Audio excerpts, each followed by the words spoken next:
In today's video, I'm going to teach you how to hide columns in Asana. If you find this useful, consider subscribing and liking the video. First things first, let's get started. Open your web browser and navigate to the Asana website. Once you're there, log in using your credentials. If you're not already signed in, just enter your email and password, and you'll be on your way to managing your projects more efficiently.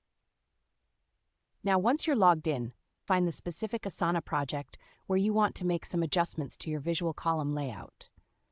When you have your project open, you might notice that sometimes the screen can get cluttered with unnecessary information.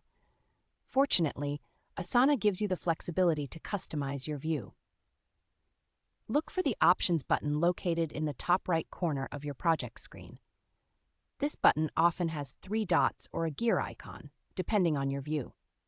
Go ahead and click that Options button. By doing so, you will unveil a variety of features that you can use to customize your project layout according to your needs. From the drop-down menu that appears, you want to select the choice labeled Show or Hide Columns.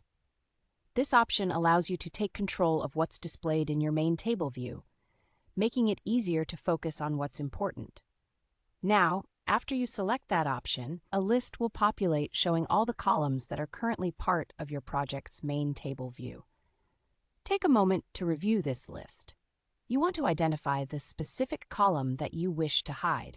Maybe it's something you rarely use or simply doesn't fit into your current workflow. Once you've pinpointed the column, you'll see a blue switch button next to the column name. To hide that column, click on the blue switch. After you click it, watch as the button turns gray. This color change indicates that the column is now hidden from your current project dashboard. Now, before we wrap this up, it's a good idea to verify that the switch has indeed changed color. This step ensures that the column is no longer occupying screen space and that your workspace is starting to look more streamlined and less cluttered. After confirming that the column is hidden, you can now close the customization panel. This will take you back to your project view where you can appreciate the newly uncluttered interface.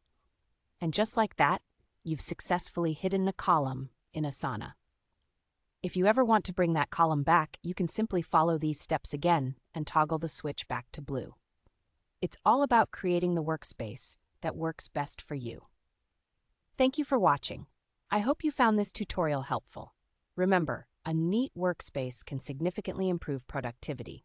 If you enjoyed this video, make sure to like it and subscribe for more tips and tricks on how to get the most out of Asana and other productivity tools.